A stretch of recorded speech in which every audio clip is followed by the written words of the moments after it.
खूप सुंदर विषय असा त्यांनी निवडलेला आहे, तेजस्वी कसं व्हायचं. तुम्हाला एक सांगू, तुम्ही या कार्यक्रमाची पत्रिका पाहिली असेल.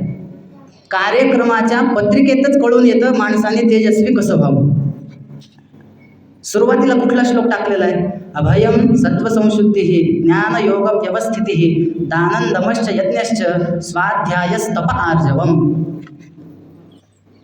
तेजस्वी जर व्हायचं असेल तर भगवंताने 16व्या अध्यायामध्ये ज्या दैवी संपत्ती सांगितलेल्या आहेत त्या संपत्तीचा स्वीकार केला की माणूस तेजस्वी झाला. अभयम, मी पुढे विषय एक एक येणार आहेत माझे. तुम्हाला अजून एक सांगतो बरं, या कार्यक्रमाचा एक मला भावलेला विशेष सांगतो. प्रत्येक माणूस हा स्वतः तेजस्वी होण्याचा प्रयत्न करत असतो, पण हे महिला मंडळ असं आहे की स्वतः तेजस्वी न होता, म्हणजे यांना व्हायचं नाही असं नाही आहे, पण यांचा मुख्य उद्देश काय आहे की इतरांपर्यंत ती कशी पोहोचतील, इतर लोक कसे तेजस्वी होतील. हा माईक बंद आहे का? हा माईक बंद ठेवा. इतर लोकांना तेजस्वी कसं करता येईल त्यांच्यावर यांचा भर जास्त आहे. बघा तुम्ही, कोणता ना कोणता मनुष्य त्याच्या जगण्याच्या काही पद्धती आहेत. एक 2-4 पद्धती सांगतो आणि पुढे जातो. काही व्यक्तींचं जीवन जे असतं ना, हे अधिक क्षुद्र असं जीवन असतं, त्याज्य निंद्य जीवन असतं. म्हणजे त्या जीवनामध्ये त्यांना सार्थक काही करायचं नसतं. मी तुम्हाला एक साधं उदाहरण सांगतो की आता बरेच तुम्ही बसस्टँडवर, रेल्वे स्टेशनवर बघा, आपल्याला भिकारी दिसतात की नाही. मला सांगा, त्या भिकारी व्यक्तीला त्याच्या जीवनामध्ये त्याचं ध्येय काय आहे? काही ध्येय नाही. तो जगतो कशासाठी? काहीच नाही. मरण येत नाही म्हणून तो जगतो. असं एखादं ध्येय आहे का? त्याचं जगणं फक्त जगायचं. पण काही जण असे असतात की एक दुसरी पद्धत आहे, सामान्य जीवन. तुम्हाला एक साधं उदाहरण सांगतो बघा. एक कुटुंब आहे, एक नोकरी आहे, थोडे पैसे कमवतात, त्यानंतर काही आपले घरबाळातले मुळबाळं असतील त्यांना सांभाळतात आणि आपलं आयुष्य चालवतात. तर या व्यक्तींना किंवा या व्यक्तींचा समाजाला काय उपयोग आहे? काहीच उपयोग नाही. जे फक्त आणि फक्त स्वतःसाठी जगतात अशा व्यक्तींचा काय उपयोग आहे? काही उपयोग नाही. तुम्हाला एक मी उदाहरण सांगतो. असं झालं म्हणे, म्हणजे लोक कसे असतात, एकाचं घर पेटलं म्हणे उन्हाळ्याच्या दिवसात, आणि आता सगळेजण, आता लोक आले विझवायला, शांत करायला, बरेच लोक जमले. लोकांचे वेगवेगळे प्रयत्न चालू आहेत. कोणी पाणी आणतंय, कोणी कपडे कशा त्या पोत्याने सगळे ते अग्नी शांत करायचं बघतायत. एक माणूस आला म्हणे ते शांत करायला, त्याची दाढी अशी थोडी लांब होती म्हणे, आणि ते शांत करताना नेमका अग्नी त्याच्या दाढीला लागला. आता तो दाढी शांत करण्याचा प्रयत्न करू लागला, प्रयत्न करतोय. तेवढ्यात एक दुसरा व्यक्ती आला आणि त्याचा हात धरला. काय झालं? 1 मिनिट थांबा म्हणे. अरे हात सोड, माझी दाढी जळतीये, दाढीनंतर तोंड जळेल. 1 मिनिट थांबा म्हणे. त्याने खिशातून बिडी काढली, ती बिडी त्याच्या त्या दाढीला लावली आणि त्याने ती बिडी ओढत, हां चल जा म्हणे, आता विझवा का. ते मला सांगा, ह्याची दाढी जळाली तरी चालेल, पण ह्याची बिडी पेटली पाहिजे. हे कसे आहेत? फक्त आणि फक्त स्वतःचा विचार करतात.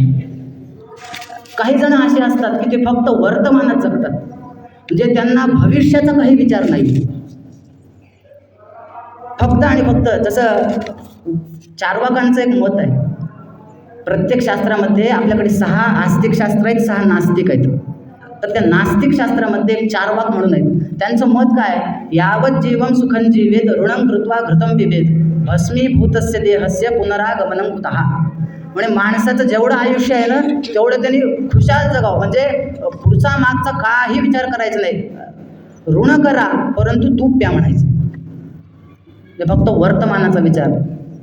मी तुम्हाला एक सांगू का, फक्त वर्तमानाचा विचार करणारे कोण आहेत माहिती आहे? जनावर आहेत. म्हशीच्या समोर एकदम 10 पेंड्या जर कडवा टाकला तर ती म्हैस म्हणेल का हो की एकदमच जर मी आज 10 खाल्ले तर मग उद्यासाठी काही राहणार नाही, मालकाने पुन्हा कुठून आणावं? काही नाही, समोर पडलं ते खात राहायचं. वर्तमान, फक्त आणि फक्त वर्तमान पशूंचा. तसं काही लोक हे फक्त वर्तमानात जगतात. बरेच लोक असे पण आहेत बरं समाजात की ते वर्तमान चांगलं असलं तरी भूतकाळ आठवतात आणि दुःखी होतात. खरं आहे की नाही? म्हणजे आत्ता समोर पंचपक्वान्नाचं ताट आहे, समोर बालुशाही आहे, बासुंदी आहे, पुरणपोळी आहे, सगळं आहे, पण खाताना तर समजा एक 70 वर्षाचे एक आहेत, 50 वर्ष 60 वर्षाचे लोक, ते काय म्हणतात, हो आत्ता भेटायलंय, आमच्या काळात काय होतं. आत्ता भेटायलंय ना, त्याचं सुख नाही, भूतकाळ आठवायचा आणि त्याचं दुःख करायचं. असे काही लोक असतात. काही जे जीवन असतं ना, काही लोकांचं विशेष जीवन असतं बरं. थोडक्यात उदाहरण सांगायचं जर झालं तर काही लोक वैद्य होतात, काही लोक कलेक्टर होतात, इंजिनियर होतात, पण मी पुढे जाऊन सांगतो त्याही लोकांचा म्हणावा तसा जगाला फायदा होत नाही. थोडं वेगळ्या दृष्टीने सांगतो. आणि काही लोक जे आहेत ना ते मात्र तेजस्वी त्यांचं जीवन असतं. विवेकानंद असतील, आपले छत्रपती शिवाजी महाराज असतील, संतांमध्ये आत्ताच होऊन गेलेले पूज्य स्वामी वरदानंद भारती असतील, दासगणू महाराज असतील, यांचं जीवन कसं आहे? तेजस्वी जीवन आहे. विशेष जीवन आणि तेजस्वी जीवन याच्यातला एका वाक्यात जर फरक सांगायचा जर झाला तर असंच आपल्याला म्हणता येईल की ज्याच्याकडे सगळे बघतात त्याला म्हणा विशेष जीवन, आणि जो जगाला काहीतरी दाखवतो त्याला म्हणा तेजस्वी जीवन. म्हणजे बघा, आत्तापर्यंत आपण किती मुद्दे पाहिले, माणूस जगतो कसा. बघा, काही लोक त्यांचं जीवन अतिशय क्षुद्र आहे, निंदी आहे, त्याज्य आहे. काही लोकांचं सामान्य जीवन आहे. काही लोक फक्त वर्तमान काळात जगतात, काही लोक भूतकाळाचा विचार करतात, वर्तमानाचा त्याग करतात. काही लोकांचं जीवन विशेष आहे आणि काही लोकांचं जीवन तेजस्वी आहे. काही लोक तर असं करतात, म्हणजे समाजाला एक सवय आहे की चांगलं कार्य जर कोणी करत असेल तर त्याला मध्ये विनाकारण त्रास आणायचा. आपलं काहीही होऊ द्या पण समोरच्याचं नुकसान झालं पाहिजे. एकदा म्हणे की एका वनामध्ये, भयंकर असं वन होतं, त्या रस्त्यामध्ये एक माणूस थांबला होता. वाट सोडून येऊन सांगितलं, म्हणे अहो तुम्ही असं इथं थांबू नका. नाही काय झालं? आणि इथं वाघ येतात, सिंह येतात, तुम्ही जर इथं थांबलात तर ते तुम्हाला खाऊन टाकेल. त्या माणसाने सांगितलं असं आहे का? त्याच्यासाठीच मुद्दाम थांबलोय. म्हणे का?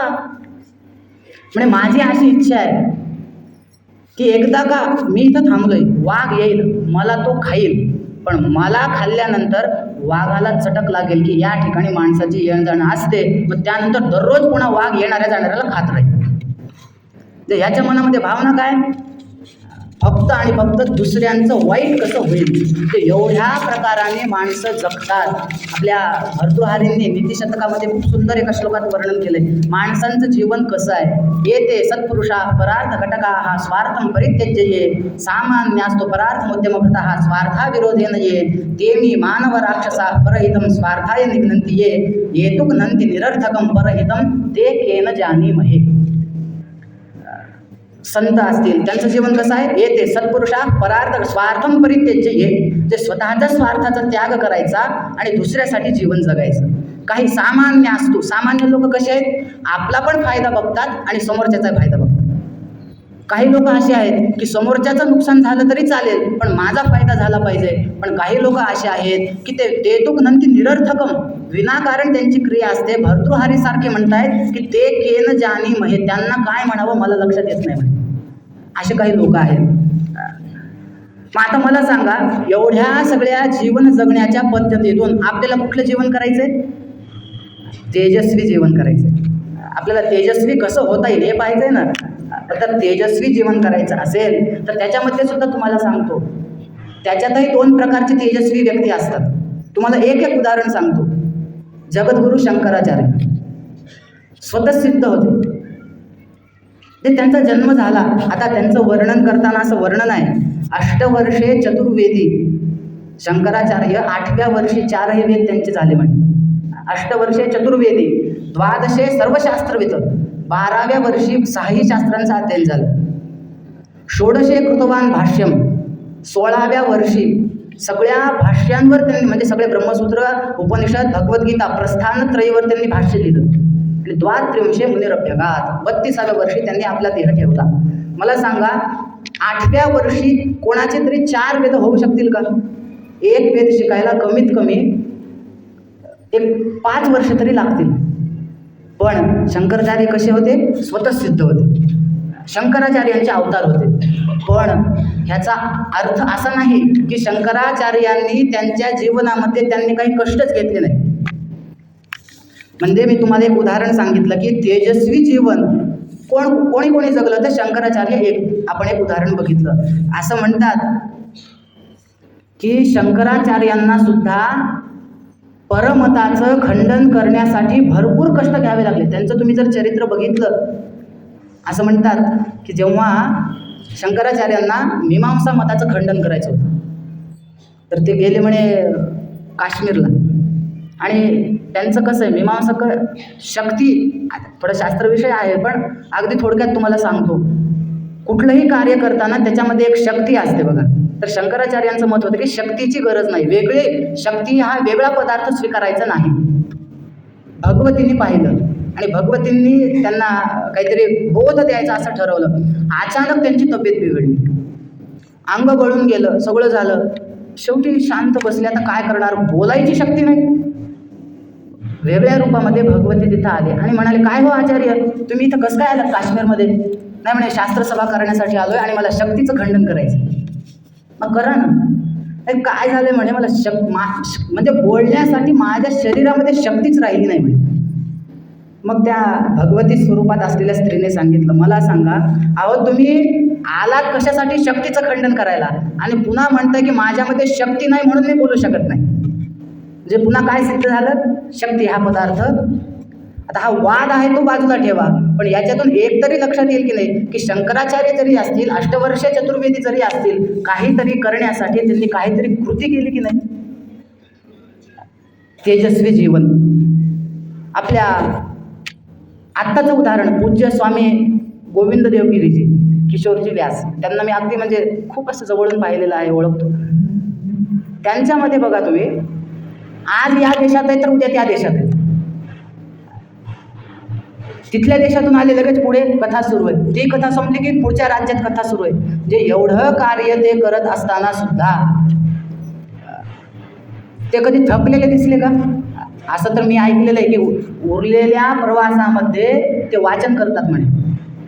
म्हणजे वेगवेगळ्या पद्धतीनं जीवन जगत असताना जर आपल्याला अशा प्रकारचं जर तेजस्वी जीवन जगायचं असेल तर त्याचे काही साधन आहे. कुठलंही कार्य करा तुम्ही, कुठलंही कार्य करायचं असेल तर त्याला एखादं साधन लागतं की नाही. तुम्ही इथं आलात, कसे आलात? रिक्षेने आलात. स्वयंपाक करायचा आहे, स्वयंपाक कसं, त्याला धान्य लागेल. असं एकतरी तुम्ही कार्य दाखवा की त्याला कारणाची गरज नाही. कुठलंही कार्य हे कारणाशिवाय होत नाही. मग मला सांगा, तेजस्वी जीवन जर करायचं असेल तर त्याला पण काही साधनं लागतील ना. असं म्हणतात, एक वचन असं आहे की कसं आहे बघा, शास्त्रकारांचा नियम आहे की प्रयोजनम अनुद्दिश्य न मंदोपि प्रवर्तते.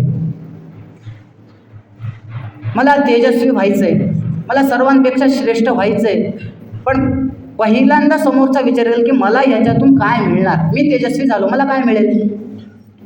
बरोबर आहे ना. आचार्यांनी भाष्यात सांगितलेलं आहे, अकामतः क्रिया कर्हिचित न दृश्यन्ते. विनाकारण कुणाचीही क्रिया कधीही होत नाही. हे सगळं एवढं आपण जे केलं, हे तेजस्वी जीवन घडवायचं आहे, त्याच्यासाठी केलं, त्याच्याने मिळणार काय? तर एका सुभाषितकाराने तेजस्वी जीवन जर घडलं तर त्याची स्तुती कशी केलेली आहे ते बघा. एक श्लोक अगदी एक श्लोक सांगतो. हस्ती स्थूलतनुः सचांकुश वर्षः किं हस्ति मातरं कुशः वज्रेणा विहता पतन्ति गिरयः किं शैलमात्रः पविः दीपे प्रज्वलति विनश्यति तमः किं दीपमात्रं तमः तेजो यस्य विराजते स बलवान स्थूलेषु कः प्रत्ययः. अगदी याचा भावार्थ सांगतो तुम्हाला. 3 उदाहरणं त्यांनी दिले त्याच्यामध्ये. हस्ती स्थूल तनू. आपल्याला हत्ती माहिती आहे ना, हत्ती केवढा असतो? जाड असतो, खूप जाड असतो. असं म्हणतात. मला सांगा, तेवढ्या मोठ्या हत्तीवर अंकुश आणण्यासाठी, त्याला ताब्यामध्ये करण्यासाठी तो अंकुश हत्ती एवढंच पाहिजे का? अंकुश केवढा असतो? दुसरं उदाहरण दिलंय, एखादं वज्र आहे, ते वज्र पर्वताचं छेदन करतं. त्या वज्राला पर्वता एवढं व्हायची गरज आहे का? नाही. तिसरं उदाहरण दिलंय, अंधकार आहे. आता समजा एवढा अंधार आहे, दिवा लावला, किती दिव्यांची गरज आहे? किती प्रकाश लावावा लागेल? जेवढा अंधार आहे तेवढा एक ज्योत सगळ्या अंधाराला नाहीशी करते. तसं ज्याच्याजवळ तेज आहे, जे बघा वरचे सगळे मोठे आहेत पण त्यांना अंकुश घालणारे केवढे आहेत? छोटे छोटे आहेत. तसं मान्य हे सगळं जग एवढं आहे, मोठं आहे, पण सगळ्यात बलवान कोण? तर त्यांनी सांगितलं, तेजो यस्य विराजते स बलवान. ज्याच्याकडे तेजस्व आहे, ज्याच्याकडे तेज आहे, तो खरा बलवान. म्हणून उपनिषदांमध्ये प्रार्थना काय आहे?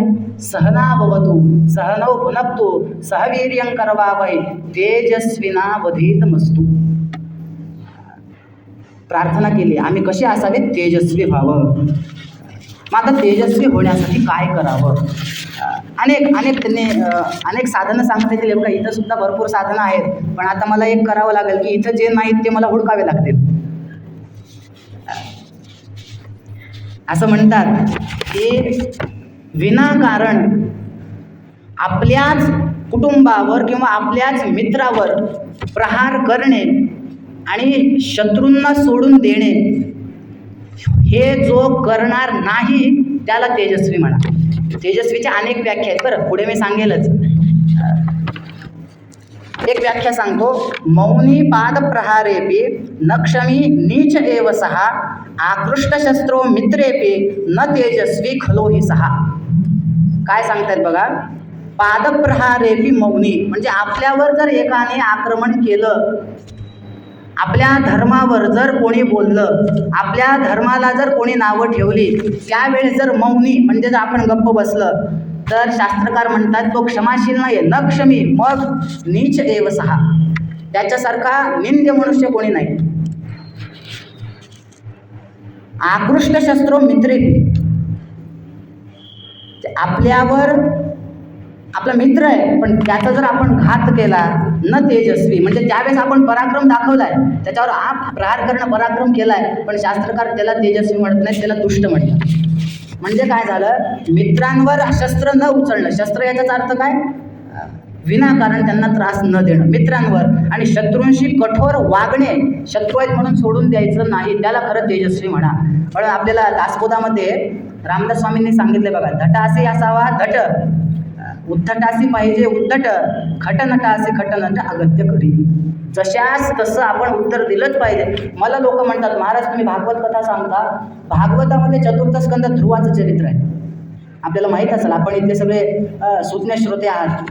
त्या भागवतात चतुर्थ स्कंदात ध्रुवाचं चरित्र कथा आपल्याला माहिती आहे. त्या एका म्हणजे ते 2 पत्नी होत्या, सुरुची सुनीती. उत्तानपाद त्याचे वडील होते, त्या एक उत्तम नावाचा मुलगा होता, ती सुरुची आवडती होती, सुनीती आवडती होती. या सगळ्या कथा माहिती आहेत आपल्याला.